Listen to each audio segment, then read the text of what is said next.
What is up? Good evening to everybody. This is the Midnight Mike Show, streaming not only for the channel of the Midnight Mike Show, but this will also be going over to my brand new YouTube channel that I'm going to build from the ground up. And I know it's going to take a lot because in the horror community, in the 80s, 90s community, it takes a lot to build a channel because there's a lot of competition out there and there's a lot of good competition out there. So let's see what we can do tonight. Our first ever live. We are live on the Midnight Mike Show. I'll explain why we're not live on Midnight Mike TV when we get back from this. But we got to start the show. We got to get ready because tonight we are reviewing 1980s Friday the 13th, the original.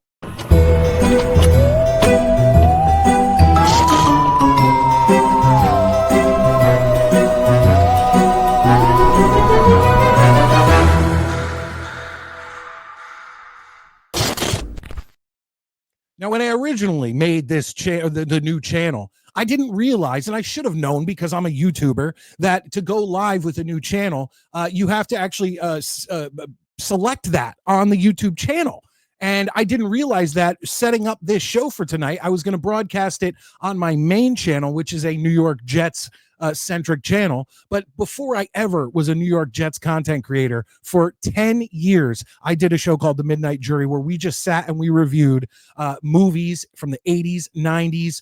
Mostly, we always did horror, but pop culture, things like that, music, albums, TV, all of that stuff. And I plan on bringing that to you on Midnight Mike TV. By the way, if you want to check that out and you want to throw me a subscribe, in the description of the channel, not this video, but in the description of this channel, it will be down there that you can click over and you can hit subscribe. And what I'm going to do is when this live show is over, I am going to download it off of StreamYard and then put it up as a regular video on that channel just so I can get more content out over there. Now, we're doing Friday the 13th, 1980, the original, the one that started it all for the what they call the Jason universe now. And of course, I'm going to bring in my co-host to help me along with this review. Maddie, how you doing tonight? Good. Good to see everybody. What's up? Hey, we got a good amount of people watching right now. I expected like nobody, honestly, because of what we're doing here and the fact that I couldn't get it on a channel that's specifically for this stuff. Love the hat, by the way. I was like, all right, I'm gonna have to see his Whalers hat and raise. Yeah, well, people may not realize this, but we go live on our Jets channel every Saturday night and Tuesday night, and we just did a Saturday night show, and I was wearing this, so I guess Whalers hat, and I was like, I got to get my. Well, I was gonna wear the one that had the whale and the ers. Yeah, I was like, nah, I'm gonna go straight 90s. Well, I don't want to keep people waiting because this show, which I don't know what we're going to end up calling it, it's like a Midnight Mike Show theater, something to that effect. And we're going to try our best to keep this around an hour. Like every show we do, I always try to keep it a certain time, right, Maddie? We try to do Saturday nights. We have some boundaries. Yeah, Saturday nights try to keep it. Sorry, I'm boring you. Oh, dude. Like I told him earlier, I'm dealing with some serious insomnia lately, so I'm just very tired. But I'm all in for the review. So awesome. Well, I appreciate those of you who are watching. Hit the like button. Let people know that we are live. It also helps out just this video in general. I'm trying something new. And like I said, the reason I created another channel is because I don't want to bombard the Midnight Mike Show, which is a Jets sports channel, with horror and pop culture and stuff like that, which what their channel was originally supposed to be. But this Jets thing just took over. And we will broadcast a few of these on both channels. Like we're planning on doing a Friday the 13th retrospective and going through each movie. So maybe the first 3 will be on both channels. And then eventually it will transfer over specifically. I don't know how many. I'm just saying 3. Eventually it will go over directly to the channel Midnight Mike TV. But I want to get into this. Chris, thank you for being here. I really do appreciate that. Awesome. Jack Talks Jets. How you doing tonight? Hey, good to see you. And Chris is in here. He says, Maddie Jets, hope you are doing well today, my friend. Appreciate you. All right. So, Maddie, we both sat down and we watched the original Friday the 13th. I did review this on my original show, The Midnight Jury, but I'm telling you, I would guess it was in 2013. Now, have I watched it since then, Maddie? Of course I've watched it. I try to always, when summer comes around, I always try to watch Friday the 13th movies. When Halloween comes around, I watch the Halloween movies. When was the last time before today that you watched the original Friday the 13th? Probably about 3 years ago with, I think I watched it with one of my daughters. I mean, I've seen this movie probably, I was telling my wife, probably about 40 times in my whole life. I mean, those of you that remember when Fox first became a network television, every Halloween, the whole week leading up to Halloween, they would do a horror movie, and they would always have the Friday the 13th, at least 1 through probably 2 or 3 edited for TV on. So I've seen this movie lots of times. So, and again, I'm a fan of the franchise. Absolutely. You have almost all the NECA figures, don't you? Yeah, almost. I took them down and put them in storage, except for like my favorite 3. That hurts me. I put my Mets hats up. Spoiler alert. What are your favorite 3? 2, 6, and 7. Nice. I respect that. 4 gets an honorable mention. I really like 4 too, but it's like you can't have like 40% of the fucking series in your favorites.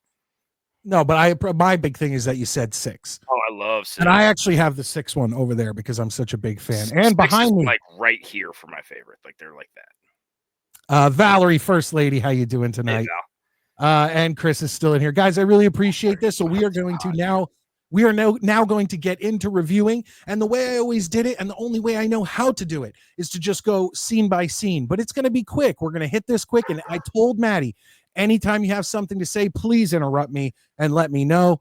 This movie was, of course, produced and directed by Sean S. Cunningham, and it was written by Victor Miller. And those two guys are the exact reason that we have the problem in the Friday the 13th community that we have right now, where it's a constant battle between these two guys for the ownership of the rights and whatnot. And I think, Maddie, the way they ended up doing it is one of them owns, I think Victor Miller owns Friday the 13th. And it could be, I could have them mixed up, but he owns Friday the 13th and anything in the original film. And then Sean Cunningham owns like the Jason Voorhees name and like that stuff. That's my understanding of it too, is that one of them owns like basically the first movie and Pamela Voorhees. And then I think Sean Cunningham is with like Paramount, and they have adult Jason going forward. Yes. So that's why we're going to have like the Pamela Voorhees show, which I think is still on fucking Paramount Plus anyways, but I don't know. But yeah, and it was such a big mess for so long. And I mean, I'm glad it's finally gotten done, and we can talk about what Jason shit we want to see in the future, maybe at the end or on another show. But well, we've been waiting for so long. You and I, we can't get into this now because we have a certain amount of time. Yeah, but you and I argued a lot over this. The new mask. I think you need to chill the fuck out. Look, here's another problem that I have with it, by the way, aside from the fact it's not great, but it's face fitting. Like Jason's mask was always a little bigger, but if you also look at it, it's like the top chevron over his eyes is way too big, and the two below his eyes aren't the ones that were in part 3 and 4. It's actually the ones that were in part 5, blue, but they made them red. I just think they say Greg Nicotero had something to do with this. I find that hard to believe, because it seems to me that someone who didn't know anything about the series, like if you look at some of the DVD releases of the Friday the 13th series, they make no sense. Like they'll have a picture of Jason from like part 5 on the disc for part 6, and they'll have like, it's all fucked up. And that's how I feel with that fucking new mask. I prefer Baghead Jason over Hockey Mask Jason. I still think that one's the coolest looking one. That's a hot take, Manny. I understand. That is very hot. It's a fucking hot take. And I might be the only person who thinks I like Baghead Jason, but I can't. When I look at Jason in part 4 or Jason in part 6 or part 7, I feel like the Baghead is more realistic of like the demented mongoloid guy who grew up in the hills after watched his mom get decapitated. Like, I don't know. It's creepier for me. I don't know. Especially when our next review will be part 2. Yeah, we'll get there. All right, so let's just start off the movie. I'll explain it scene by scene. We'll go through it, and I have some visual aids for all of you. But anyway, so the movie opens up in 1958 at Camp Crystal Lake, which is located in New Jersey. And I've heard this camp pronounced Nobabasco, whatever, but it was a Boy Scout camp. And I traveled there and in the town, many times in the late 90s and early 2000s. But this was before like all the cons and all the whatever, and before this camp realized that they could sell tickets and get people in. So when we got to the camp, we got scooted off the property pretty quick because it was closed down. It wasn't like open for the public. And nowadays they put up big screens and you can watch it right on the lake. You can watch. Yeah, you can't do that anymore. But it starts out in 1958, and the opening scene is basically the camp is open for business. You go in on a bunch of campers sitting around a fire in a main mess hall or common area, and they're singing their what seems to be like Jesus-y songs. I'm not really positive. Did they sing? They sing "Row Your Boat Ashore," "Hallelujah"? I can't remember. Yeah, it was something like that. Yeah, I was just going, well, it's the 50s, not the 60s, because they're not like completely wasted out of their mind on LSD or anything, because there's no kids around yet. And I didn't even see any like drugs at all. I didn't see a joint. I didn't see anything. That's why it was the 50s, not it was 58, not 68. That's how you know. Oh yeah, big difference in 10 years. But the main thing about this scene is the one teenager, the female playing the guitar, everyone's singing, which I don't understand. I never remember just sitting around with my friends and singing in unison. It was a different time. Yeah, maybe that was a 50s thing too. Yeah, it's like I said, because I had this exact same thought. I was like, what a bunch of dorks. Yeah. But then actually, it's 1958, so quick side note, I did buy that shirt, that piss yellow shirt where it just says Camp Crystal Lake real small right up here. And unfortunately it shrunk in the wash, so now it's my wife's shirt. I was gonna say, yeah, which one of the kids is getting it? Yeah, well, it shrunk and I did not shrink. I actually got bigger. I keep finding all that weight and people I see are losing it. Guys, please do me a favor. If you're watching on YouTube, please hit that like button below. I'd really appreciate it. I appreciate all you guys in here now. I can't believe it for not doing a Jet show on this channel. Doing my other love, which is 80s and 90s, especially horror. I really appreciate it. But anyway, the girl playing the guitar is looking at this other dude, and I didn't know if you noticed, but I have a little visual aid for everybody here. She was giving like the F me eyes to him. Especially towards the end, she bites her lip and says, "Come on." Did you catch that? I mean, yeah, kind of. It was just kind of one of those where I was like, okay, I remember she and him are going to run off together, and it's back then it wasn't such a trope, but now you're like, if there's a chick, she's probably going to go and have sex with that guy, and they're going to pay for it in the most awful of ways. Absolutely. What is sex and drugs equal in a horror movie, Maddie? Instant death. Instant death. So they go off to another or it wasn't even a cabin. I think they went to like another like storage. To like a loft. Yeah, they went to like a storage cabin and went up into the loft, and there you see the point of view of the killer go up the loft and kill these people. And that's a theme throughout the whole movie is point of view of the killer, because they're trying to make sure you don't know who the killer is. Correct. And by the way, if you don't know, it's Jason. It's not. No, it's not. It's not Jason. So they get killed. The Friday the 13th logo hits, the credits. Maddie, the one thing I have a problem with in almost all of the Friday the 13th movies is the opening credits. They're the most boring. Yeah, they could. I feel like they could have done a lot more. But again, I keep reminding myself, this is the first one of these. You know what I mean? They really weren't 100% sure how they were going to do this. I don't think they had any idea they had a franchise on their hands at all. And so I think they were like, all right, we're just going to make a quick buck. Halloween was such a phenomenon. And then all of a sudden it became like, holy shit, dude, we got to get another one of these out by next summer. Well, that's what Sean Cunningham has even come out early on and said, I saw the success of Halloween and I wanted to replicate that. So yeah, I think that they weren't ready for what a hit they were going to have on their hands. So yeah, they really half-assed the credits, especially in this one. Well, a little tidbit information, because I know a lot of you now. We're probably going to have some horror fans who check this out, especially on the replay. But a lot of people who are watching right now, I know, are maybe not big horror fans. When Sean Cunningham decided to make this movie, he didn't have a budget for it. And what he did was he created the movie poster for it, which just says Friday the 13th, like breaking through glass, kind of how it does in the opening credits. And he sent, and it said like the most terrifying movie you've ever seen or something like that.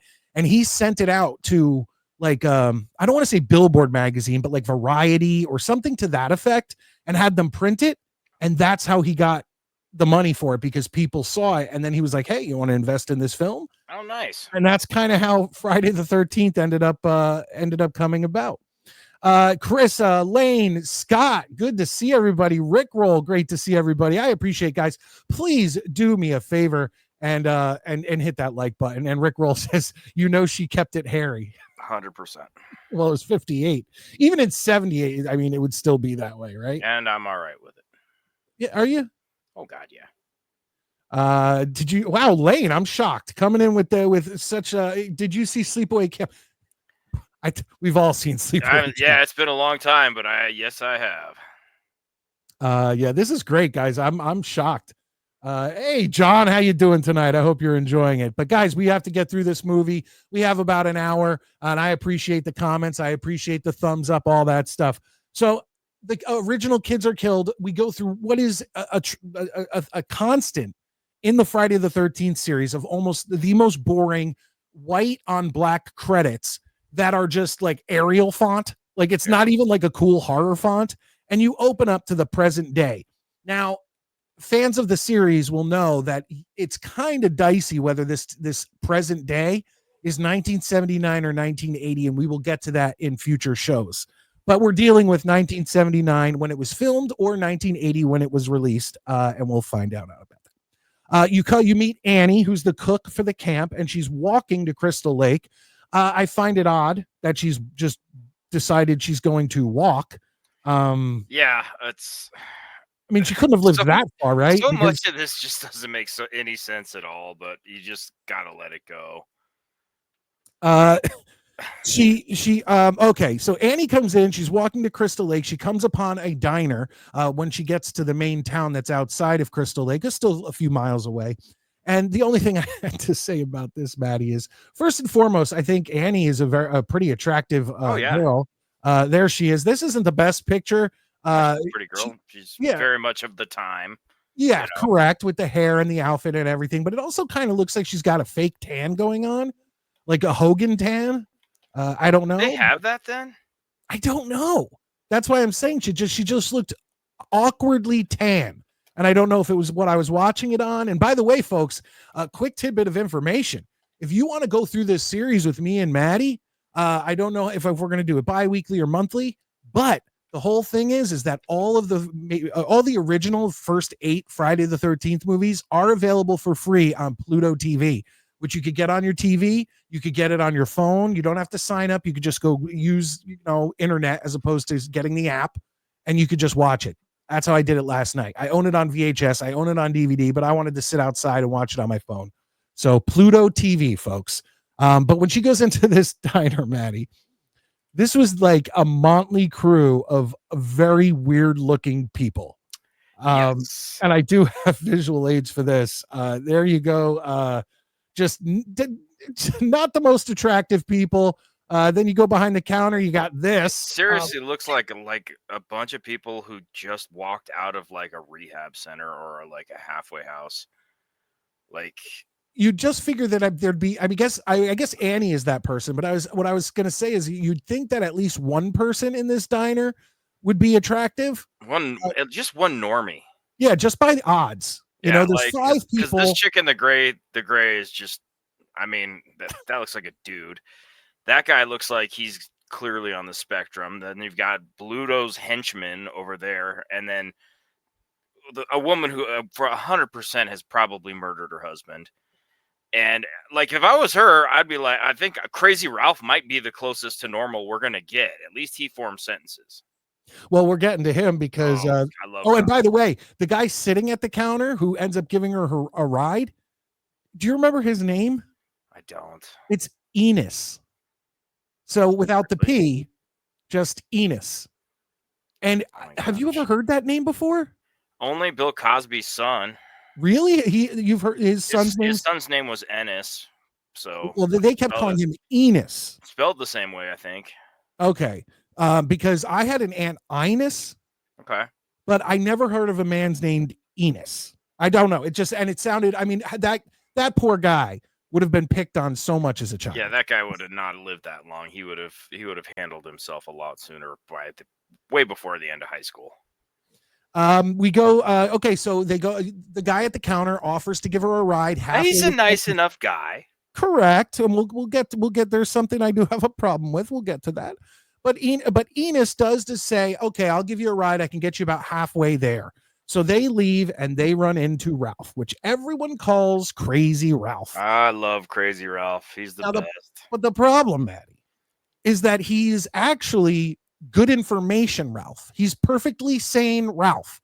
Because everything he tells them, did not say a single lie. If you listen, this is where you establish, if you listen to the crazy soothsayer at the beginning of the movie, you won't die. Correct. And he, spoiler alert, he actually makes it to part 2 and is still telling people the truth. You are going to die if you go to this. Why are none of you listening to this guy? And my question is too, why was he not a suspect when a bunch of these people turned up dead? Well, I don't even know.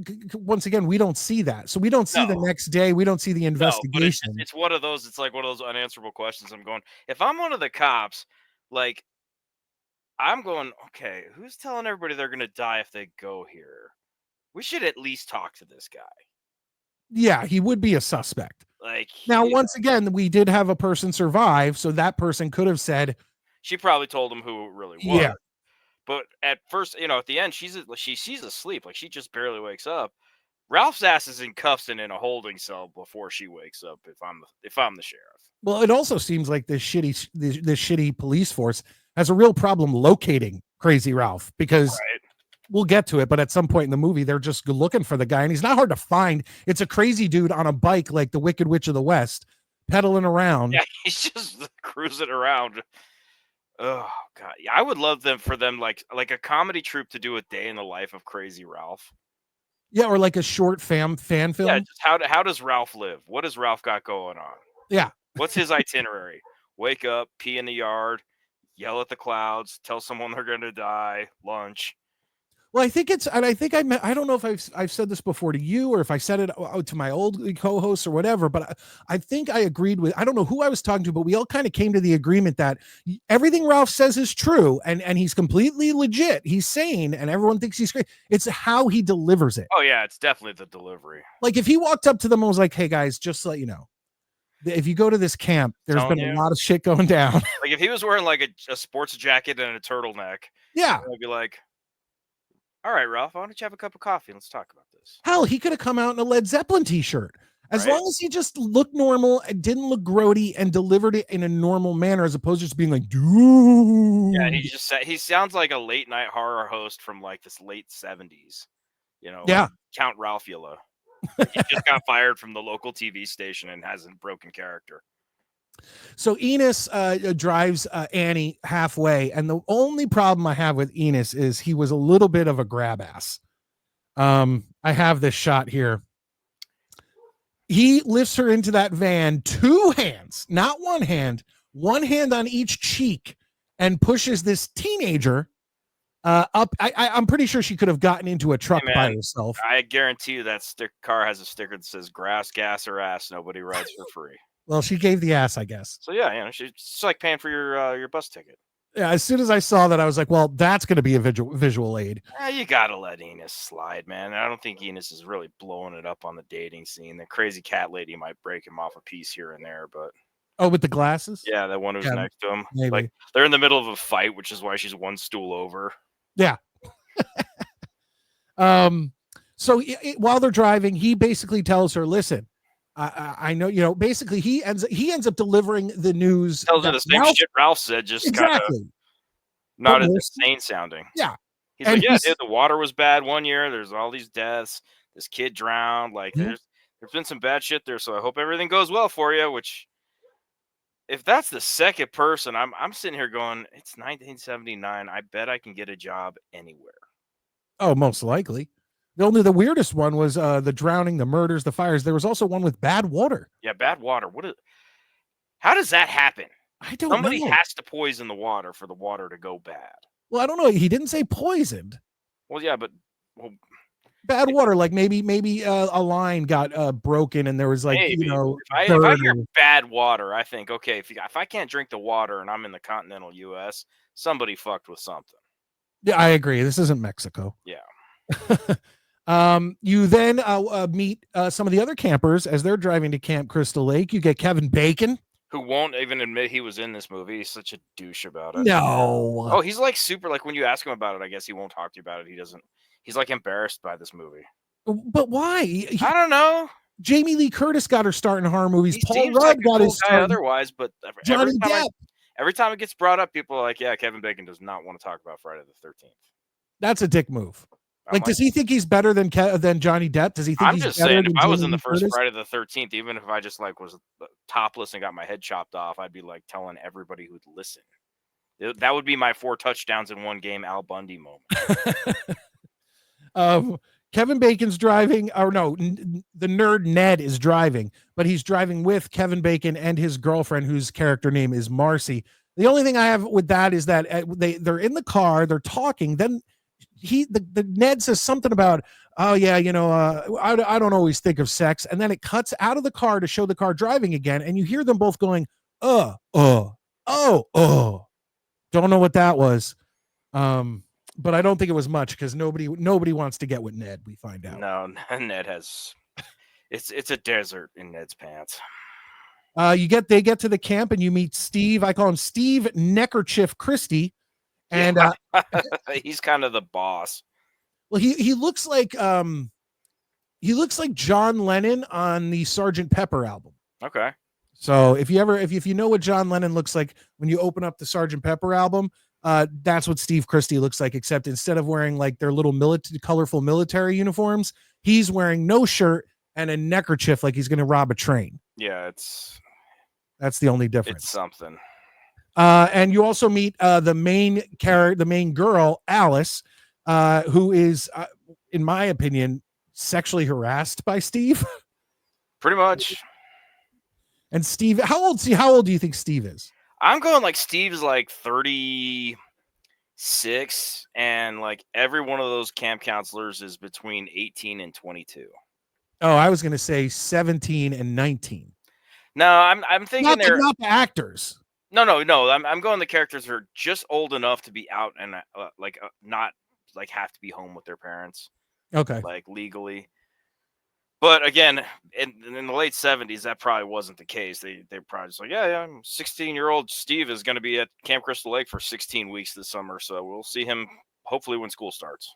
And he really likes the fact that these very young teenage girls are at his camp. Oh, he actually mentions it later in the movie. Then you meet you're just meeting all the characters. You meet I call him Mork or Suspender Bill. His name is Bill, but he's wearing red suspenders and white pants and looks like Mork from Mork and Mindy. Looks like a total jabroni, dude. I mean, again, different time. The wardrobes are different, but watching it now in 2025, you're like, what? No, fuck it. Another dicey moment. Once again, this is probably because it was the 70s, because we all remember we used to play in the 70s and 80s with lawn darts. Remember those things? Yep. Extremely dangerous, and that's why maybe this can get a pass.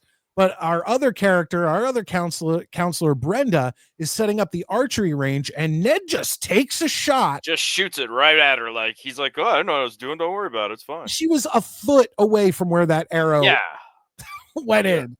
Like, nowadays, if somebody did that shit, you'd kick their ass and fire them. Oh, absolutely. A heartbeat.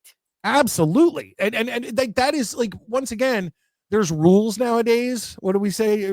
Come on, dude. There are rules.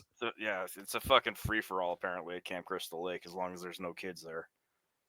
You cut back. Now basically everyone is at the camp. You cut back to Annie, who is still trying to hitch a ride the rest of the way, and a Jeep picks her up. If somebody's driving a fucking Jeep, you can't trust them. Well, especially since they never show the driver.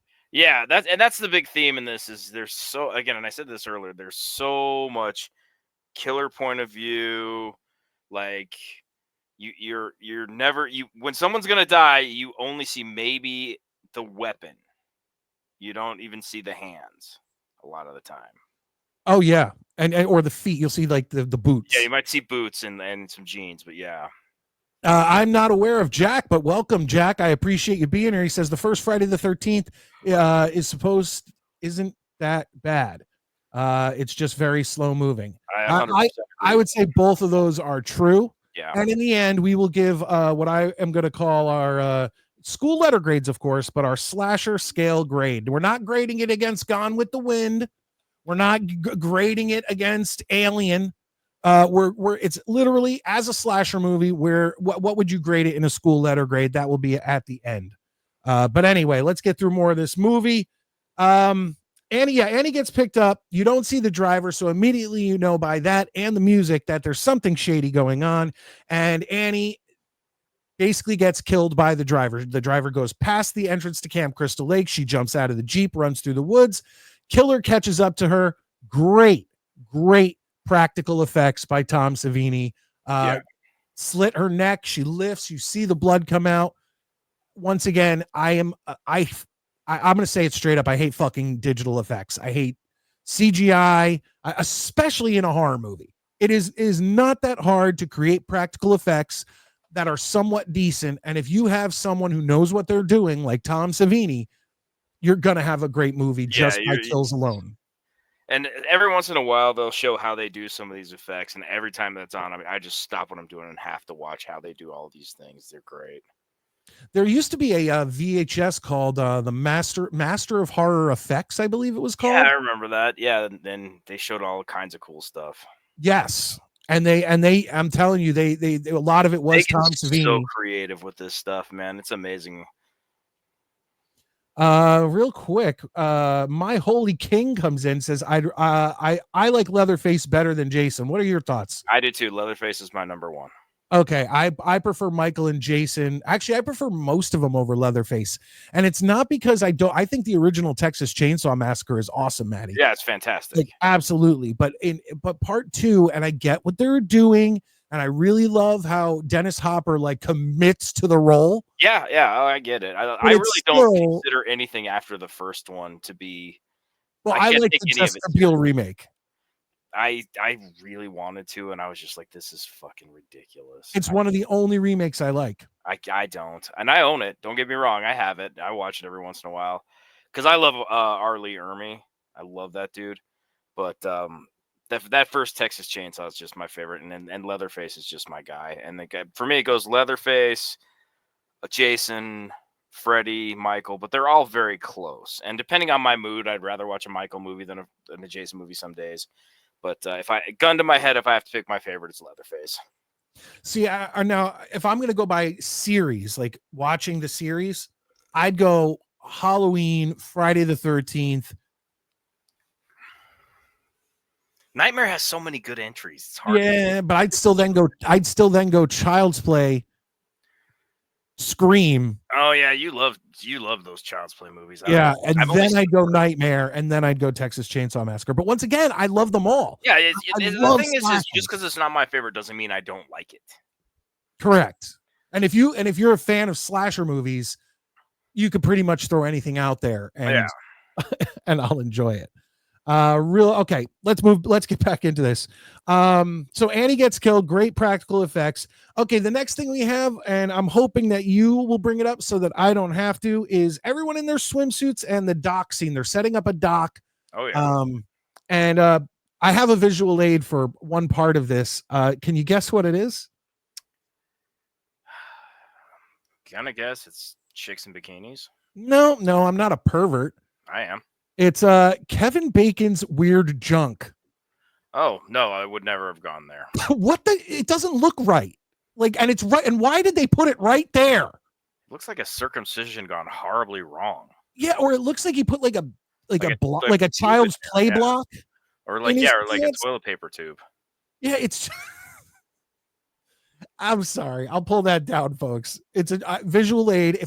If I tried to explain it to you, it wouldn't have been. Yeah, you needed to see it because I honestly, I didn't even think about that. but now I can't unsee it. And another thing is that I also see that the killer, while watching them through the woods, is still wearing their class ring. It looked like, which is Oh, I kind of didn't like notice wearing, that. well, That's that's kind kind of of like, funny. yeah, but that's kind of like, isn't that kind of like someone who's been out of high school for 7 years still wearing their Letterman jacket? Well, shit, dude. I mean, how long was Mrs. Voorhees out? She had a kid in fucking 58 or 57. So it's like 20 Well, years later. So she's like at least in her late 40s rocking her class ring still. I would maybe even put older than that because Maybe. in 58, when Jason drowned, Jason had to have been Oh, he 7, was like 8, 9 years 7 old. years old. Yeah. So, Yeah. or we could also just admit there's probably some piss poor editing in this film. Yeah. Or it just could have been some other person. Like, I'm sure they didn't bring Betsy Palmer. Yeah, onto Betsy set. Palmer was not in every woods wandering scene. I can Yeah. promise you that. She's great in this, by the way. I'm going to go ahead and spoil my feelings on that now. Well, that's like Dennis Hopper in when a person commits to the role, no matter how, she thought this role was shit. She thought the movie was shit. She only did it so that she could buy a car. Like, did not want to do it. And it only way later in her life, almost right before she died, did she really embrace going to cons and realize. And now you see pictures of her at cons all the time from back when she did. And that's good that she came to peace with it. Oh, absolutely. And I'm hoping Kevin Bacon comes around, because if that's true, he may have since. I mean, I don't look into this very often, but like 10 years ago when I was reading something, they were like, yeah, he's pretty much, I mean, he can't disown it because you can see that it's him. But my whole thing is that when you have all the so many huge actors who got their starts in horror movies, you gotta kind of. Well, my thing is, you took the role then. What, you're suddenly better than everybody? Like, relax, dude. I mean, truthfully, maybe he's embarrassed by this. That's might be it, actually. He was like, you know what?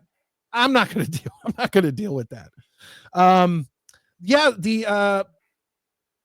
the only other thing that I have is during this scene, I did like seeing the women, obviously in their bikinis.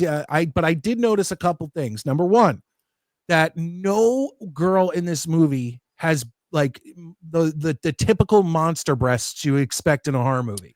Nope. They introduced that later on in the tropes, because really the gratuitous nudity, I feel like, wasn't a thing, because like Halloween had one scene, Texas Chainsaw didn't have any, and Friday the 13th in this one, there was a lot of like people not wearing bras, but not, you know what I mean, not gratuitous nudity. Well, and it was much smaller breasts in this movie. Usually you always get a girl with these monster honkers who takes off her shirt. Yeah, and in I this think movie, they just figured out, like, later they realized, okay, we're getting an R rating anyways. Yeah, so we might as well. The other things in this scene, okay, so Ned fakes a drowning and pulls, and you don't like The Sandlot, do you? I hate that movie. So I put it as he pulled he tried to pull a Wendy Peppercorn. Okay. So he basically pretended he was drowning so that he could get mouth to mouth by one of the girls. I think it would have been funny if one of the dudes decided to give him mouth to mouth and it blew up in his face. That's what I would have done if I was directing this. But the other thing is that they get him, like, Alice tries, bless her heart, she tries to help. She runs down the dock with a life preserver, or what is it? What are the round things? A lifesaver? Oh, yeah, life preserver is what I've always called them. But she runs down the dock and goes, here, grab a hold of this, and throws it in the water, literally 7 inches from the dock, and they're already pulling him up. Yeah. So she tried. She panicked. She did her best. But yeah, it was just funny to see. If you ever check it out, just go look. She runs down the dock like Baywatch style, and then is a useless piece of crap, essentially. Yeah. Then you have she's now back in her cabin. I guess they changed out of their bathing suits. Alice is in her cabin and she sees a snake. Yeah, and this was not planned. Was it not? I knew it was a real snake. No, this was not planned, and they just kind of went with it. Well, ladies and gentlemen, they just killed the snake right on camera. Yep. Which once again, your faces of death moment. Yeah, once again, I've heard other shows and other people comment on this that, oh, I can't believe they did that. Whatever. To me, it's a fucking snake. It's like chopping the head off a fish. Like, are we really gonna? My view on it is, I mean, at least the snake didn't die in vain. They used it in the film, and it still lives to this day. Yeah, like, and people still talk about it because, like, I can promise you, they were gonna kill that snake on set anyways, because I don't know what kind of snake it was, but You're not going to let some big ass, even if it's just a harmless bull snake, you're not going to have that thing just running around your set. So they really immortalized the snake. I'm sorry the snake got killed. Don't get me wrong. If I could wish back into existence the snake never showed up, I would. But let's. The snake's been dead for 40 fucking 6 years. Let's all just move on with our lives. And how many other snakes have been talked about for 40 years? Yeah, like this snake is part of the movie. It's always a trivia factor. Exactly. But now I do feel bad because it was an acting snake, right? I mean, I'm assuming like some handler of animals brought this snake. No. You don't think so? No, I'm pretty sure that snake just happened to be on set. Interesting. Because I don't think anybody who is an animal handler would condone killing a Yeah, you're probably right. And the thing is fuck, I forget what I was gonna say. Let's just move on. All right. So Ned is running around dressed as an Indian with a big headdress, and the cop arrives to ask them, basically tell them that Crazy Ralph is pedaling out this way, and that's what they're looking for because they just can't get a handle on him at all. I feel like Ralph has some kind of assistance from some people in town that like hide him from the cops. Like they just like the chaos that Ralph is. Oh, possibly. Like I bet that he fucking has a haunted house in that town that he yells about too, and maybe fucking he goes and like steals 7 like Slurpees from 7-Eleven, and he's like kind of like their local outlaw that they all like. When they're talking to the cop, now I said I wasn't a pervert, Maddie, but I may be a little bit of a pervert because when they're talking to the cop, I just want to thank the actress who played Marcy, because during this whole scene, those nips are very prominent, and so I have no problem. Sure that was no accident. And also, women back then, I just don't think they knew how to tame their hair correctly. But these are pretty girls. There was very pretty girls in this movie. Yeah. So, but there you go, folks. Just to let you know, I appreciated that. So then, yes, they do find Ralph. He was just hiding in a closet, waiting for someone to open the door. Which, as you do, yeah, as you do. The power goes out in the camp, and they do decide to fire up the generator. Apparently, Steve, before he left, by the way, he left to go get stuff in town. He showed Kevin Bacon and Bill how to work it, and then they go out and strike that bitch up. Ned, after striking out with every girl, including he's kind of going after Brenda, who was the girl you saw behind Marcy. He's just not getting any. So he decides to go out on his own, and he's whistling and walking around the camp, and then sees someone up in one of the cabins that I guess is for the kids when they show up. Yeah, that probably wasn't open. He's like, "What's this about?" And and he goes in, and you don't see what's happening. Then this scene is also pretty funny. Kevin Bacon and his lady Marcy are walking around and making out, and you can tell they're looking for a place to. Yep. And he goes. He says he looks around and goes, "Oh." Now he's a meteorologist because he goes, "Oh, winds come up about 180 degrees." If you watch this scene, there's no wind until they put away. And again, I don't know anybody who would say the winds come up about 180 degrees. Like I would just be like, "Oh, it's getting windy out here." Correct. Like. And then I wrote, "There's no wind, but there is flashlight lightning."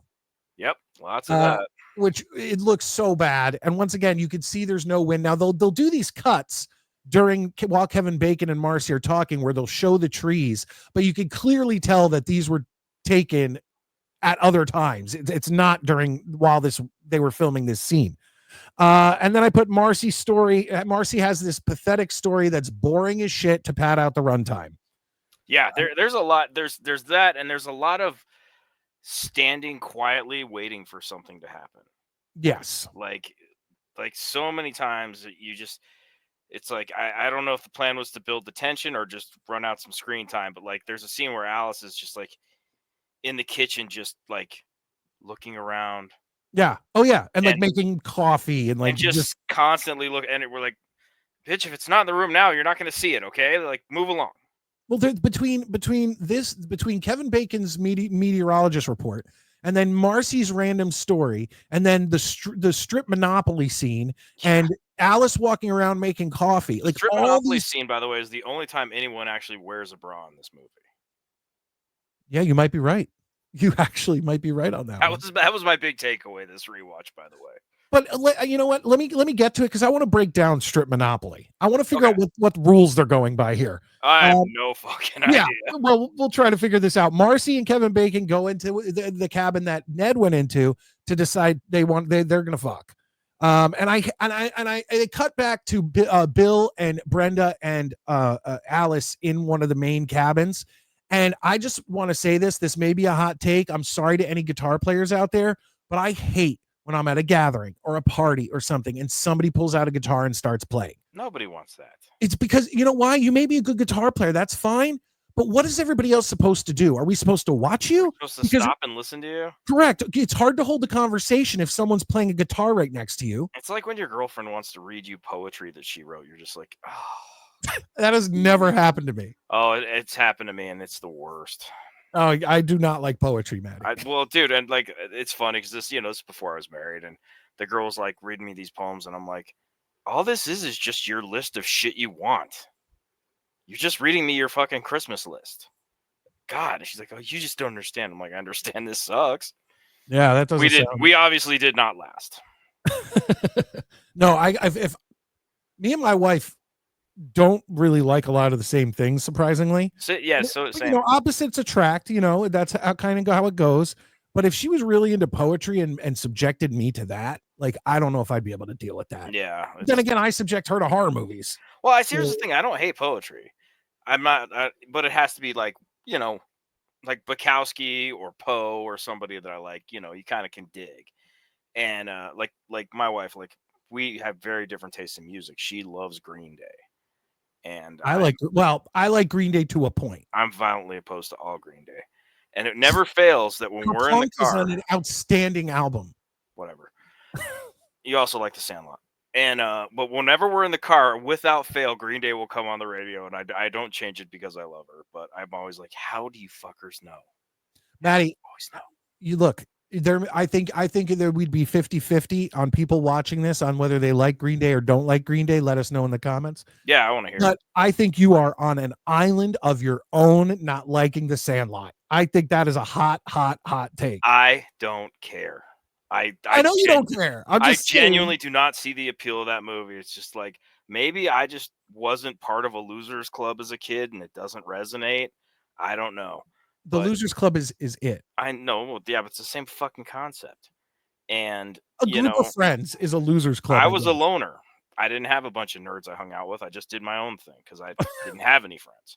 So, you know, you give me that fucking movie where there's one kid and he has a great tetherball story. Maybe I'll identify with it. Okay. But that group of fucking dorks, I'm just looking at them being like, ugh. Everybody at school hates them. Okay, there you go. You got John says outside of James Earl Jones, I don't care for the Sandlot. I got another hot take for you. I don't like the movie Stand By Me.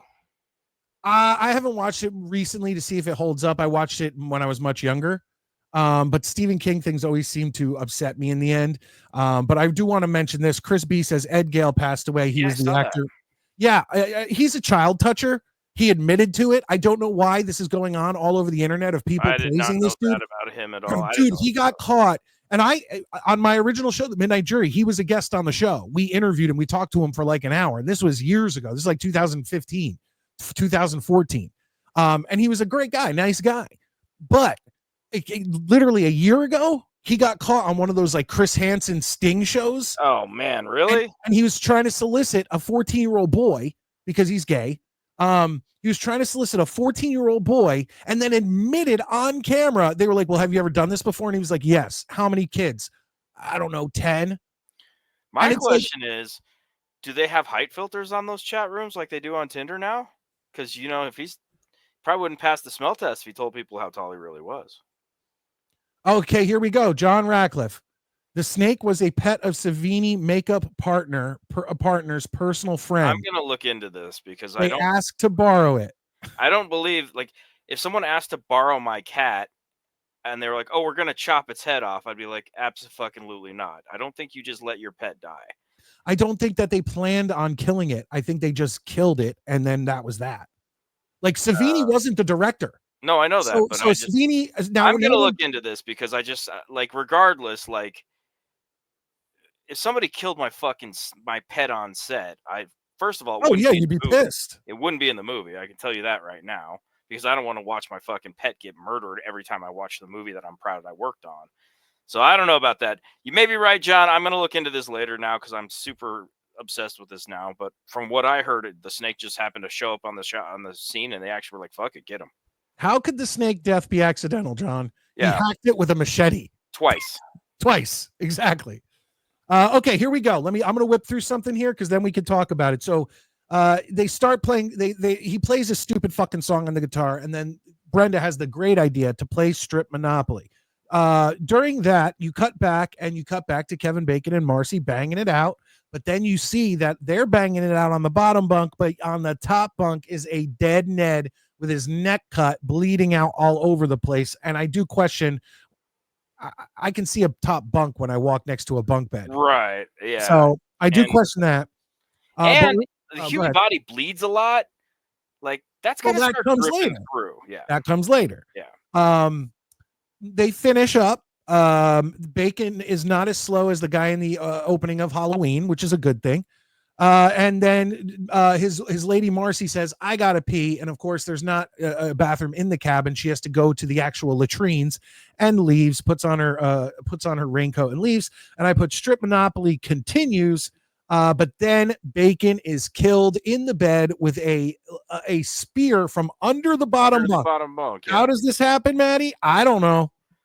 Because a spear is like, yeah. How do you you'd need one that twists, like it just has some torque or something. Well, now you're talking about what they actually use to create. Right, this. but that's what I mean. That's the only way they could do it. Like that's Mrs. Voorhees, unless she had like one where she's like stab, screw, stab, screw, and scene. Like now, once again, Tom Savini kicking ass with the practical effects on this. Right. I mean, it looked outstanding. Oh, but now that I wonder if it was like a blind man's cane, just a spear that flips out, so she could like click up, click. But even under a bottom bunk, Maddie, that doesn't make any sense. What do you? A foot and a half, 2 feet? I'm not even sure Betsy Palmer could fit her ass under that thing. Well, exactly. Exactly. WMD, I think it was just characters not seeing anything, so things can go wrong. It seemed common in 80s and 90s. John's got a good point. It was an archery arrow. It might have been. True. I mean, but it did have a very thick. Well, but I mean, an archery arrow doesn't even really have like blades on it. It just has that metal tip. But yeah, no. So you got to push this fucker all the way up through the thing. So you've got a mattress that's probably this thick, a box spring if they have it, like, and by the time it got through, you'd feel it on your back and be like, "What the fuck?" Yeah, I don't know. We're thinking way too hard about this, by the way. Everybody. It's what happens. John, though, I think you might be onto something. So Bacon is dead. Gets the arrow through the neck. Check it out. I don't have a visual aid on that, but I have a visual aid on the next one because Marcy is in the bathrooms. And once again, another padded scene where she's just sitting there doing like a scene from, I don't know, but I think it was Streetcar Named Desire. But she's like, Lizzie, and it's just like, I'm watching it and I'm going, look, I like this movie. Spoiler alert. I like this movie. Yeah, but you're like, they're really trying to just get that runtime to 90 minutes. The runtime was 92 minutes, and I'm just sitting here going, you could have lost 4 minutes and had it be at 88, and it would have been fine. So she's in the bathroom. She hears something in the showers, walks over, and gets an axe directly in the face. And ladies and gentlemen, I do have a visual aid. There's Tom Savini at his best. Maddie, your thoughts? So good. But what's funny is leading up to this, I was thinking about what you see is you see the axe, and it hits the light, and she like just stops, starts screaming, doesn't try to move or anything, and just fucking takes it right in the face. But it takes it right fantastic. In the face. Like it looks great. What, the axe takes it right in the face? Oh yeah, okay. This picture, it looks fantastic. I was thinking of another taking it in the face. Sorry. So was that too crude for you? Yes, I'm pure and chaste like the driven snow. Okay, so now that we are, let me make sure we're out of that. Marcy in the bathrooms. Back to Strip Monopoly. I said Brenda's looking decent because she's now down to her bra and panties. But this is where I noticed no monster boobs in this film. But it's pouring so much. She realizes right when it's getting good, and she says it herself, that she left the windows open in her cabin. She's got to go. So now let's talk real quick about this, Maddie. Strip Monopoly. How many pieces of clothing, if you count each of your shoes and each of your socks as its own thing, are you wearing right now? I'm wearing 4 pieces of clothing. I'm not wearing socks, and I guess 6 if you count my sandals. Okay, so I'm wearing two shoes, 2 socks. That's 4. Jeans, underwear. That's 6, and a t-shirt. That's 7 pieces. Hat might count too. Let's count the hat. 8 pieces. 8. Yeah. In Monopoly, you're landing on shit all of the time, and yeah, you're naked after you've rolled the dice for however many pieces of clothing you're wearing. Add 2, and by that, you're fucking butt ass naked. And how do you differentiate from landing on Baltic Avenue, and Boardwalk? Like I'm sitting there going, okay, do they have a minimum? Like if you have to pay more than X amount, you lose a piece of clothing, or I don't. This is just too ridiculous. Like the only thing I was thinking is like, okay, maybe the purple, like Baltic and whatever the one next to it, Connecticut. I don't remember, but those super, maybe that's like a shoelace. Yeah. And then like you have to land on Boardwalk or Park Place or something like that to get actual underwear or bras off. Yeah, I don't know. I think I would have been like, okay, listen, we've played around enough. Everybody just get naked. Well, that not only that, but I'm sure they had a deck of cards, and strip poker's better because you are actually betting your clothes. You know, there's more of a rhyme and reason to it. So if you see a girl and you want to see her shirt off, you say, I bet my shirt, she'd have to match her shirt. Right. But the Monopoly thing, I just don't get it. And there's another weird card game coming up in part 6 that we'll talk about when we get there. But that's it, folks. If you know the rules of Strip Monopoly, please let us know in the comments section. We need to Google. I wonder if there's like a Reddit forum for how one would actually play Strip Monopoly. And by the way, anyone watching on the replay on the Midnight Mike TV YouTube channel or on this channel, hit the thumbs up, comment below. Please get involved in the conversation. So Steve, he went out to town to get something, but he's just sitting he told them to we got to get this going. We got to get this open in time. I don't want to fall behind. He's just sitting there having a cup of coffee. What the fuck? Like, I think Steve might have realized that it's really hard to be a guy who's almost 40 hanging around a bunch of 20-year-olds without getting really annoyed really fast. But he seems to like it because he tells the diner lady, he says to her, he goes, he was talking to the waitress and he talks about he's like, there's young teenage ladies out in those woods or something to that effect. Yeah. And I'm like, dude, you're almost 40. Yeah, he's definitely not a likable person. Like, I mean, he is in the sense that, he's one of the characters, but you're also kind of like, if you were a real person, everybody would have been talking shit about you behind your back for sure. Absolutely. They'd be like, who's the old guy? God, this dude's so gross. But could you imagine if you or I went and hit on like 18, 19, 20-year-old girls? We'd be the laughing stock. They would laugh us out of the mall. They would laugh us right out of the food court. They'd be like, take your guts and get out of here. Like, listen, I don't know how low your balls hang, and I'm never going to find out. But you touches the water when I sit on the toilet. Exactly. Okay, so another thing I asked Maddie, and this may be mean. She's probably not alive anymore, but if any of her descendants see this, I'm sorry. But the waitress at the diner, Maddie, you're telling me she's not a killer clown from outer space? Oh, she's great. I love her. That is like the absolute, like, they took the stereotype of like the waitress from the diner and were like, let's make her look even more crazy. My first thought was I would be a regular for this chick because she has fucking insane stories to tell you, half of which are probably not even true. As soon as I saw her, it literally reminded me from the clowns. Yeah, from Killer Clowns. I love her. I was like, God, I want more of this chick. So Steve finally starts his trek back, and she says you shouldn't go because of the rain. People are really afraid of the rain in this part of New Jersey. Well, or it was just like really, really coming down. Like the visibility was that bad. So now Brenda, who went to close the windows of her cabin, has decided that she needs to go to the bathroom, and she gets to the bathroom or the latrines, whatever. It's the same place that Brenda was, or I'm sorry, that Marcy was earlier. And there's no sign of Marcy even being there. There's no blood. There's not her stuff. There's not her. People don't bleed in this movie very much. Well, or Jason or Mrs. Voorhees, Our spoiler alert, are very good at cleaning. Yeah, well, she was a camp counselor and she worked in the kitchens. Maybe, you know, she was one of the cooks. They had their Bissell big green clean machine out. They got it all cleaned up. When she's making those giant pizzas. Now Steve's Jeep does break down. And a cop, one of the I guess it seems to be the sheriff, picks him up. And he looks just like fucking Enos, by the way. Yeah, everyone in this movie looks like a looks weird, pretty similar. They make New Jersey look so much more hillbilly than it actually was. Now, if this took place in Northwest New Jersey. So if you want to visit it, please feel free.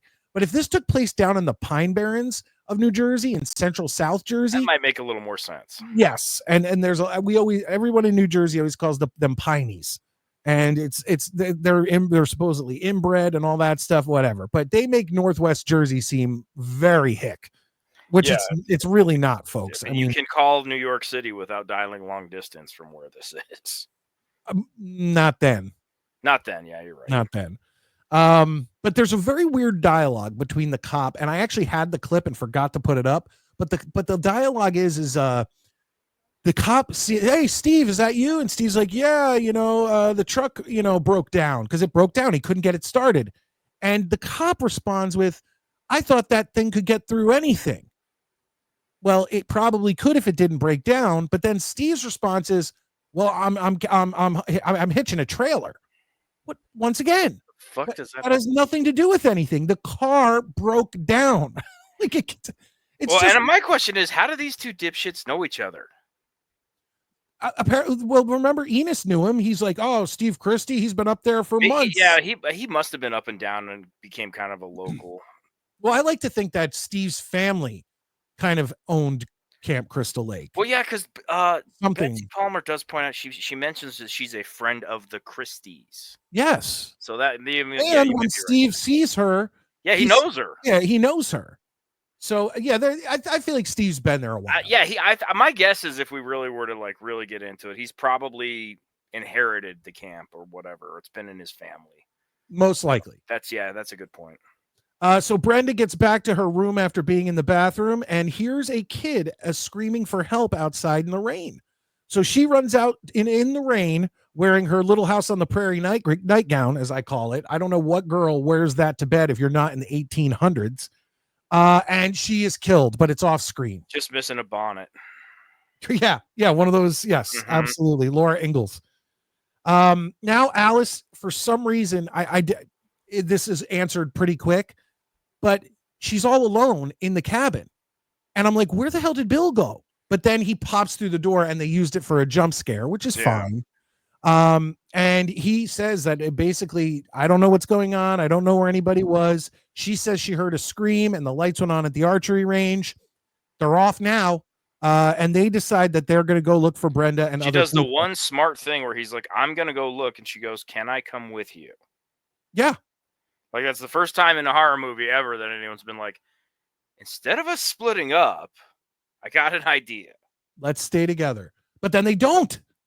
Yeah, but it's bizarre. It's like she asked for, and that's the smartest thing to do, like you said.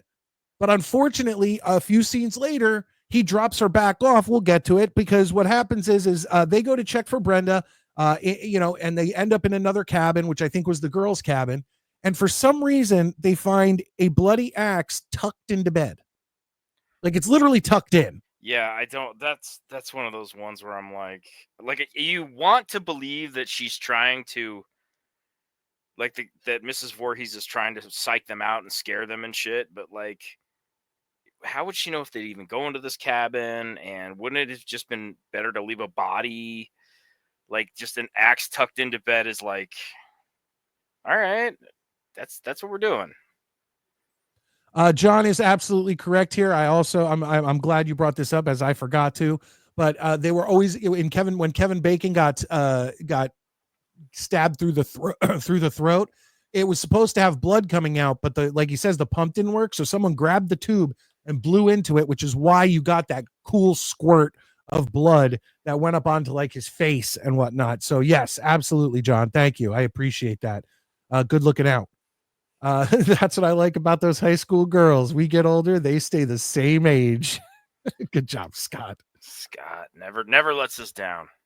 All right, so they find the bloody axe in the bed, and this is where they're starting to get worried. At this point, Maddie, they should never be apart because Nope. now they are concerned. They can't find any of their friends. They heard a scream. Lights are going on and off. They find a bloody axe in the bed. At no point at this point should they be splitting up. Next, I want to stop you real quick. John is correct about the snake. Nice. So well well it's good done, to know. John. Yeah, Well John's done. looking out all over the place. My I man. appreciate that. Why didn't they take the axe? Yeah, well, correct. Maybe like I'm sorry, but if I find a bloody axe, like if somebody leaves a fucking something I can defend myself with, and there's blood on it, I'm at least gonna take it so I feel like I can do something with it. Correct. You need something. Maybe go get those arrows at the archery range. Something, Jesus. So they're starting to get worried. Nobody should be splitting up at this point. We've all agreed on that. The cop mentions we now cut to the cop and Steve. The cop mentions that it is Friday the 13th, but he gets a call that he has to go back into town. So he drops Steve off kind of at the entrance to Camp Crystal Lake and heads off. Steve walks up to Camp Crystal Lake. A flashlight shines in his eyes from behind the sign for the camp. And you just, once again, it's kind of off screen, on screen. It's just kind of him going, huh, and he dies. Yeah, but you see that he's familiar with who kills him. Correct. But now we just said everyone's worried. Axe, screams, all this stuff. Bill brings Alice back to that main cabin and lets her take a nap. I also want to point out there are guns at this camp. Are there? Oh yeah, I want to talk about that when we get to that scene, but keep going. Oh yes, later on. Yes, you are right. But Alice thing is, if there are guns and there are multiple guns, first thing I'm doing is going and getting a couple of rifles. Absolutely. Even if it's just a 22. Yeah. Get yourself a gun. Like, okay, we can't find anybody. There's a bloody axe. Okay. Go take the axe. Go get the guns. Now Something. you have a gun and an axe. Like you're ready to defend yourself. I'd grab a bow and arrow and turn into fucking Robin Hood if I had to. So Bill leaves Alice to nap immediately. The lights are out, so he has to go check the generator again. And I wrote, but I thought you guys were worried. I thought you were worried that something was going on. You're just going to leave her to nap and you're going to go off on your own. Both dumb ideas. After that, for sure. Yeah, exactly. And then the generator, he finds out, is out of gas, so he's going to have to get more gas in the generator. You cut back to Alice, and she wakes up as if she's been asleep for hours because she's like, oh, what? Oh yeah. Yeah, she just had a long, restful 27-minute nap. She wakes up after sleeping for 60 seconds, makes some coffee, and hold on one second. I'm on my last page here. We can end this is the scene I'm talking about where she's making coffee and just kind of like hanging around, and then she gets worried and she leans up against the fridge, and you're like, Jesus, God in heaven, who edited this movie, and can I punch him? Well, when she's making the coffee, is this when Brenda gets thrown through the window, or is that right before then? Because she's making something and then she gets nervous, and then I don't know why she suddenly feels at ease, like she's like looking around, and then she just kind of slumps on the fridge, like, oh, thank God. And then Brenda comes through the fucking window, and Brenda is clearly not dead if you're actually watching it. Well, and also when she comes through the window, that's Tom Savini dressed up. Is it okay? Well, whoever it was like, no. Well, when she's on the ground breathing, that Brenda. That's Brenda. But when it comes through the window, that was one of those ones where I was like, you guys should have just used the mannequin, like just have the wound right here so you can't really tell. But she finally, this makes her freak out. Obviously, one of her friends is now dead and thrown through the window. Has confirmation. Yes, and she decides to go look for Bill. She runs out and she finds out that Bill, and this is a dark movie at this point, but Bill was attacked by Apaches. He's filled with arrows up just against short the of door. scalping him.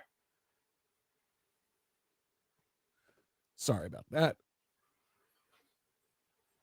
There we go. Okay, but anyway, John has a thing, but we might have gotten that wrong, and I'm sure he's right, but. What do you mean? Okay, let's see what he says. He's been helping out a lot. Yeah. That coffee scene is entirely unbroken for 3 minutes. No, Brenda does not come through the window. That's after she finds the dude on the door. Oh, yes. Oh yeah, that's So right. she just goes looking for Bill because I guess she made coffee and she's ready to serve it. Goes out, sees Bill attacked by the Apaches, runs back to the house, and then she gets thrown through the door. Absolutely correct. I Yep, appreciate yep. that. This And then, movie oh does yeah. not leave a very lasting impression. Well, here's another thing. Now, it's one of my favorites here. So hold on a second. We'll get to the end. We're almost there. She barricades the door. Okay. She puts all this stuff in front of the door. The door opens to the outside. Yeah. Okay. Now she does tie a rope to the handle and Yeah, tie she does that. That would help. But the stuff in front of the door, you open the door Well, maybe this way. the plan is like it'll trip somebody who's not paying attention. They just wrench the door open and run through. Maybe. That would be my thought process. She spends a lot of time barricading a door from the inside that opens out. Yeah. Don't understand that. Yes, he's right because here I have Brenda then comes through. Yeah, I have Brenda in parentheses. Tom Savini comes through the window, and finally, someone rides up in a Jeep. Alice thinks that it's Steve. It's not. It's Betsy Palmer as Mrs. Voorhees, and there she is. She runs up and hugs her, and oh god, they're all dead. And what was do you remember? Of course, I know her from this, growing up, but she was always on a game show back in black and white. I don't remember that. I want to say it was What's My Line or something to that effect. But years later, when Buzzer came out, do you remember the channel Buzzer? Mm-hmm. And it was all old game shows. Yeah, and I'll tell you, Betsy Palmer was a looker. Oh yeah, back in those days. No, she was a pretty girl. But within 5 minutes, she dated James Dean. Did she? She did. Well, but it wasn't James Dean. Wasn't he June Pride Month? I don't know if he was or not, but I know that they were an item for a little while. Okay, well, maybe back then you needed, something there. But she reveals herself pretty much right away. Like it takes 5 minutes before she's crazy again and like kind of freaking out and telling Alice, my son worked here. He drowned while the counselors were having sex. And today is Jason's birthday. And I'm, and then she starts talking in his voice. Yeah, that's great. I love it. First of all, I got to say, Betsy Palmer does an amazing job for being in a film that she really didn't even want to do. She did not phone it in. Absolutely not. She did outstanding when she was in that camera, and that camera was right in her face, and she looks crazy as absolutely. And you could tell, like I said, you could be in a crappy movie, but fucking go at it. Don't phone it in. As well. I mean, what do you got to lose? Yeah. And I think yeah, I'm going to agree with you completely on that. That was the one thing I really took away from this was that Betsy Palmer just really, she came to get down. I'm going to pretty much end out the movie with my next few things here, and then we'll talk about it and end this out. At this point, it's basically a fight/chase scene through the camp, and you're getting dead bodies popping up everywhere as she runs from crazy Betsy Palmer. Real lame fight scenes, though. Yeah, these two. I have a problem with this. First of all, did Betsy Palmer just run out of weapons? Everybody else is getting an axe or a spear or an arrow, as John points out. And she's just backhanding fucking Alice like she fucking. Well, she's like paintbrushing her, like she's doing both ways. I mean, she's Iceberg Slimming her. Alice goes and gets a fucking gun. Yep. Points it at her and goes, "I'm gonna throw this at her instead."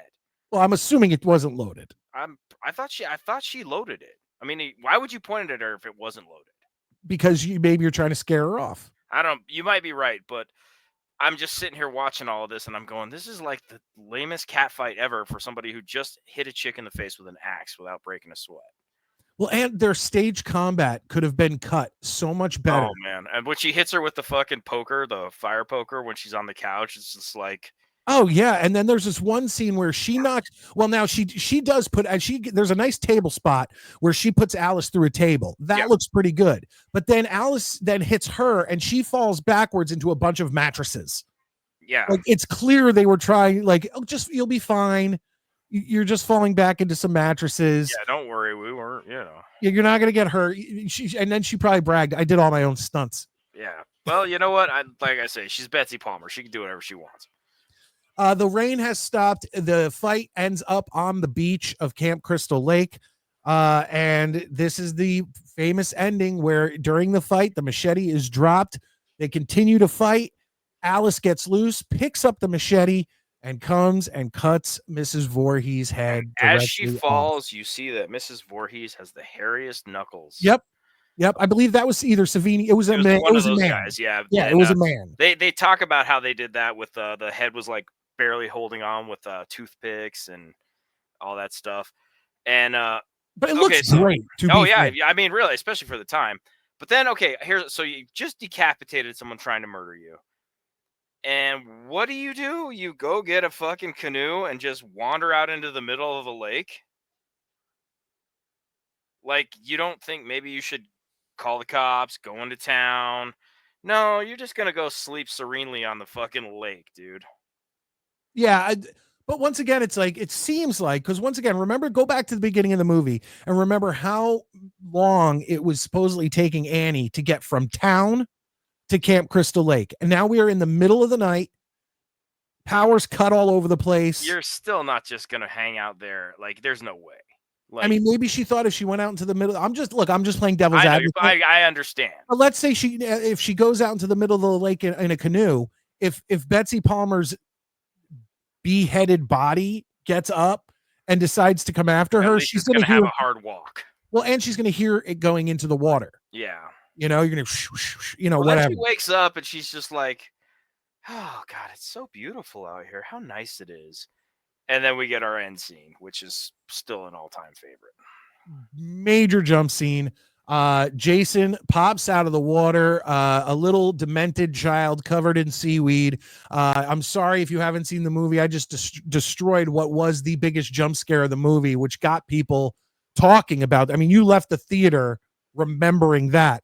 Of course, that Jason is played by Ari Lehman, also a guest of the Midnight Jury, my old show. Had him on for like an hour or so talking to him, and he now plays guitar in his heavy metal band First Jason.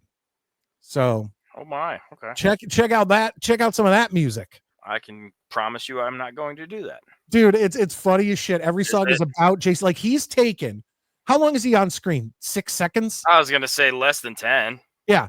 Okay, let's say 10 seconds. And he's got a whole catalog from this. He has taken that 10 seconds and made a career out of it. He's at every Comic-Con. He's in a band called First Jason.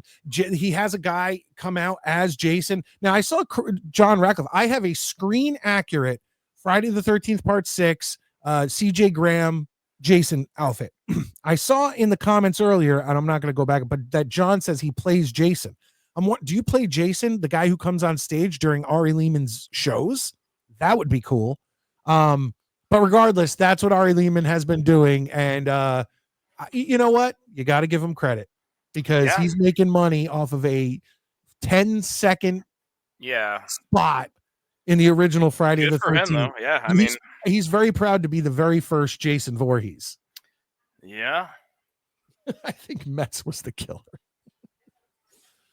I wouldn't doubt it. Metz is an ex of Mrs. Voorhees. You know what? I would say that I don't think Metz was the killer. Now, if the camp had started and there were young children at the camp, then Metz might be the killer. No, Metz would just be running around yelling at them about how they don't know how good pro wrestling used to be.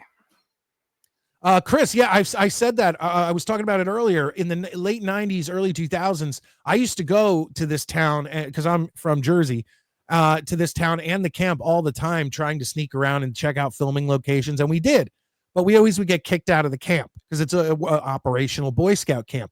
But nowadays, like I said, you can go, they put up huge screens and you can watch it right on the water, right where they filmed it. It's really cool. That's like a bucket list thing I'd like to do one day. But yeah, that is the end of the movie. I mean, she wakes up. It's portrayed that Jason coming out of the water was a dream. And from all the people who made the movie, they said that the intent was they weren't looking at a sequel. They didn't know how much money this movie was going to make. Yeah, they had and no it idea. was intended to be a dream. But of course, once you get to Friday the 13th, part 2, 3, 4, 6, 7, 8, 9, 10, Freddy versus Jason, you find out that Jason actually is He's very, very real. yeah, he's very, very real. But, I'm in New Jersey, where my friend Midnight Mike. It's called Camp Nobabisco or Nobabasco, something like that, and it's in the western part of New Jersey. I couldn't tell you exactly what town it is, but I used to go. I mean, once again, this was 20 years ago that I used to go there, so it's hard for me. As a matter of fact, you know what? It might the name of the town might be on Enos's truck. I'm almost positive that the name of the town is in Enos's truck. But we have got to end this out, ladies and gentlemen. It is time for Maddie and me to give our final scale, or our slasher scale final grade. And let's hit that gavel and make it official. Maddie, we're comparing this to other slasher movies, other horror movies. We're not comparing it to Terminator 2 Judgment Day. We are not comparing it to Gone with the Wind. We are not comparing it to Casablanca. As a slasher, as a horror movie, Friday the 13th, 1980, school letter grade, what would you give it? I give it about a C+. I like it. That's fair. It coming back, it drags a bit. It still has its good moments. Friday the 13th to me is one of the very few series that gets better as it goes along. I enjoy the movie, don't get me wrong. I just think compared to some of the other entries, again, they didn't realize what they had. They weren't ready to embrace the awesomeness that this became. But still a good movie. Not if you've never seen it, you're not going to regret watching it. So I give it a solid C+. The acting is pretty decent in it. Yeah, it's actually not bad for a slasher. Yeah, and Crazy Ralph is definitely if I don't know if you've ever heard of the Rewatchables podcast. It's a Bill Simmons thing, and they have the Dwayne, or what do they call it? The guy who does the most with the least amount of screen time, and I got to give it to Crazy Ralph. He's it's the. Did you know that he, aside from part 1 and part 2, he is in another Friday the 13th? Really? In part 7, the opening monologue where they're like, a killer born but not dead, at the very beginning when they kind of show clips, that's Crazy Ralph doing that voiceover. Really? Yes. Awesome. So yeah, I mean, it's worth your time. Like I say, if you've never seen it, and I have no doubt that everybody who's watching this has seen it more than once. But I enjoyed it enough. I would give it a 2.5 out of 4 stars. I asked for a school letter grade. C+ was what you get. That's fair. Okay. And John Radcliffe does say, find Silver Scream Con 3, Worcester, Mass. 2024. I'm on stage for Ari as Jason. Dude, I'm going to give you applause. That's fucking awesome. You know what I'm going to have to do one of these days, Maddie? I'm going to have to go I have them somewhere on file, get my interviews with Ari and get my interviews with Ed Gale, the fucking kid toucher, and get them back out there in the universe. Because that'd be cool. And I'm really enjoying doing this. All right, my final grade. Here's how I'll send you a picture on Instagram right now. That's awesome. That's awesome. I will definitely check that out. My final Scream slasher scale grade is a B+. Why? It's honestly, I've always liked this movie. I find it comforting. I know that sounds weird, it being a slasher movie, but it really does seem like Maddie said, the acting for a slasher movie is pretty damn good in this film. And not only that, but the way it's filmed, whatever it's filmed on, whatever camera or film they used, makes it feel like it's almost like a home movie. And I'm not saying it's shitty quality like a home movie, but it just seems like these are real people that you were hanging out with for the past hour. You would for sure have been in on Strip Monopoly. Oh, well, duh. I don't care that the game sucks and the rules are fucking retarded. I 100% would have been in on Strip Monopoly. Yeah. I mean, these once again, you look at these girls, you take away Alice's weird beetle haircut and you take away the frizzy hair. Oh, you'd like it. I like the early 80s, late 70s look. I don't know. I just feel like they couldn't tame their hair. Some of it, not Alice. Alice had straight hair, but it was a beetle. I guess the actress who played her, Adrienne King. Yeah. The reason she wasn't more in part 2 is she had like a real life stalker. Yes, she did. And that's just fucking crazy, dude. Because I think she just started doing cons not too long ago again. Yeah. Well, she also is she's a big artist.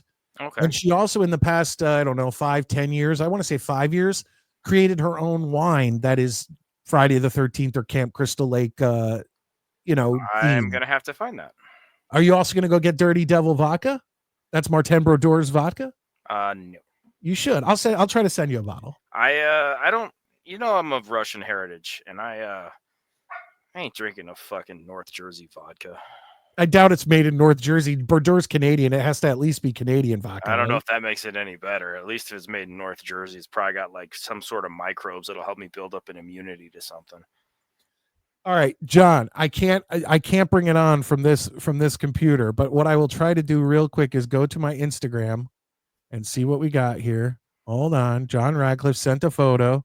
While he's doing that, Oh, that's we're gonna pretty go cool. ahead and talk about nice. That's Atta Ari boy. Lehman playing his guitar with John the Man Radcliffe. That's Fucking- impressive. Wow. That's really cool. Wow, that's pretty cool. That is Guys, fucking you're awesome. talking about Dexter in the comments. I'm not going to get into it, but I have a whole thing as to why I can't do Dexter. Do We'll what? talk about it. The show Dexter.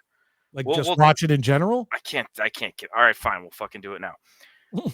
Here's the problem I have. Joe Rogan had this thing where he said one time, he goes, look, if there were 3 confirmed werewolves in the United States, just 3, no one would fucking go camping ever again. You're trying to tell me that in Miami, every other block has a fucking serial killer and people still live there?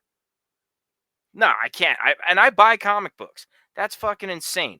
And one of the serial killers passed all the psych tests and is working for the police. This is nonsense. I cannot do this. I tried. The first season was interesting, and I really want to watch, I think it's the 4th season because John Lithgow's in it, and I really, really like him. But I try to watch this show, and I just cannot suspend my disbelief. It's just too fucking far-fetched for me.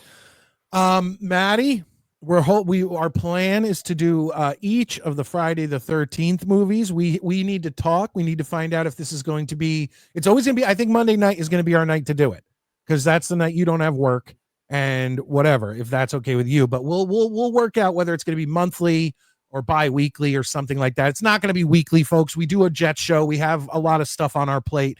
But our plan is to go through the entire Friday the 13th franchise, and then we can move on to other things and do things like that. But it's summer, and he loves Friday the 13th. I love Friday the 13th. Why not have fun? And I hope you guys had fun doing this. Maddie, I'm going to let you go. I'm going to end out this show, and I really appreciate you coming on and doing this. I had a blast. That was fun. I think if we finish Friday the 13th, we should do Child's Play because I've only seen the first one. Dude, I'm down with that. I'm down with I know you love it, so it might be kind of fun to have somebody who's a veteran of the series versus me who, Well, then it's going to take a while to get through. Yeah, but if we 11 or 12. decide to do with this, that I might just be don't go and spoil yourself because if you haven't seen, No, I'm not going to watch it. Yeah, dude, that'd be great. So, all right, guys, good night. Thank you guys all for being here. Special thanks to John, who knows way more about this franchise than we do, apparently. And that's cool, too, because like I say, I'm always down to learn. Guys, have a good night, and I will see you in the funny pages. Thank you, Maddie. All right, ladies and gentlemen, once again, this was supposed to be streaming not only on this channel, but also on my new channel, which is literally brand new. There's one video on it that I threw out to a bunch of horror sites when I put it out. I didn't even talk about it on this channel. But this video was supposed to be streamed there. It was supposed to be streamed on 2 YouTube channels. I found out that you have to select a certain thing on your channel to allow live streaming. And I only did it a couple minutes before I started this. And it takes 24 hours to officially kick in and be approved. So when we do Friday the 13th part 2, I hope all of you will come back and join us. The link to that other YouTube channel is down below in the description of the channel, not this video. So go to the Midnight Mike Show, this channel, and go down into the description, and there's a link to what is Midnight Mike TV. Eventually, hopefully, I can get, because I don't want to just inundate this channel, which is a Jets channel now. Now, once again, if you go back to my original videos when this channel first started, it's all 80s and 90s horror pop culture. But then the Jets thing caught on and the channel completely changed. But I still need an outlet for the other thing I love other than sports. And that's 80s and 90s pop culture, horror, music, things like that. So that's where Midnight Mike Show TV or Midnight Mike TV, the secondary channel, is hopefully being born. So please go over, subscribe there, hit the like button here. Eventually this video I will put over on that channel because I want as much content as possible. I was also thinking of doing a Friday the 13th tier listing. I was planning on doing it before we even got into doing it and then doing it after to see if it changed. But I may still put that out after only seeing the first one and then see how it changes when we get through the whole series. But I really do appreciate anybody who hasn't hit the like button. I really ask that you do hit that like button because I love the Jets and I love doing the Jets, and that's never going to change. We're always going to be there Tuesday night at 9:30. We're always going to be there Saturday night at 9 p.m. And I hope you guys will always join me there for Jets content. But while I'm building this new channel, please deal with, and I know you guys who are in here now will be fine with it because you clearly like horror movies. I'm just hoping that while I meld the channels and then break off the horror and pop culture and whatever into this new channel, that I don't lose too many people going, what the fuck? Like, why is this all of a sudden there's horror stuff popping up on here? So that's why when me and Maddie do it, hopefully it'll either be like bi-weekly, like maybe every other Monday or something like that, that we will review another Friday the 13th. Obviously, we can't go monthly because then we won't finish this series over the summer. Even if we go every other Monday, I don't think we'll finish it before the summer's out. There's like, let's see, Freddy. Okay, Jason X is 10. Then Freddy versus Jason is 11. And then the reboot is 12. There's 12 movies. If we do bi-weekly, that's 24 weeks it's going to take. That's quite a long time. And there's other horror slashers, I mean, for Christmas and Halloween and all these other things that I would love to get to. I'd love to do that. And I have done things where I watch a movie along with you guys and I get nailed by YouTube. Well, the original Night of the Living Dead, a huge fan of the Romero Living Dead series or a Dead series. I'm also a fan of Return of the Living Dead and stuff like that. But the original Night of the Living Dead is public domain. So we're going to have a show coming up, probably streamed on this channel and on Midnight Mike TV, where I sit and literally I'll watch it. It'll be on screen for you to watch with me. And I'll do Night of the Living Dead, the original, George Romero. I really appreciate all you guys being in here. Thank you so much, Chris. Mike, love you, buddy. Always here for you, supporting, and hope work life at its best. Oh, yeah, I just started a 2-week no break, no days off thing. So 1 day down. 1 day down, folks. But Chris, I appreciate you being in here. Valerie, awesome. Thank you so much. What's the next one? Try to be prepared. We're doing the Friday the 13th series, Valerie. We're going to go right through it. Me and Maddie talked about this like a week or two ago, and we just want to go right through the series. So I hope, check it out. I will try to always have visual aids. All of these Friday the 13th movies, folks, are available for free, whether you're on your phone, on your TV, Pluto TV. Now, if you're on your TV, you're going to have to download the Pluto TV, Roku app or whatever. I have a Roku, but you have to download the app. On your phone, you don't need the app. You can literally go type in Pluto TV, go to the channel, type in search Friday the 13th. They'll try to prompt you to download the app. You don't have to. You could just say continue on web. And that's how I watched it last night outside. So all of these movies are available. Hit the like button, folks. I 100% thank you so much for joining us in this new venture for the Midnight Mike Show and getting back to my roots of just loving 80s and 90s pop culture and horror and music. We'll do album reviews. We'll do it all. We'll have a great time. Thank you for being here. I'm Midnight Mike. And by the way, that below my name, that was my, I do your late night New York Jets host for those of you who watch the Jets with me. I was always considered the 21st century broadcasting marvel. Why? Because a relative of my wife used to be a wrestler way back in the day, like when you got cards that are sepia tone and you had to and it was like a strongman wrestler with like that mustache or whatever. And his name was Professor Titus, and he was the 20th century wrestling marvel, something like 20th century physical marvel. And when I started my show, my old show that went for 10 years back in like 2013, we were looking at it and I was like, I'll just be the 21st century broadcasting marvel. So that's why it's there. So I am Midnight Mike, your 21st century broadcasting marvel. And I can't wait to see you next time.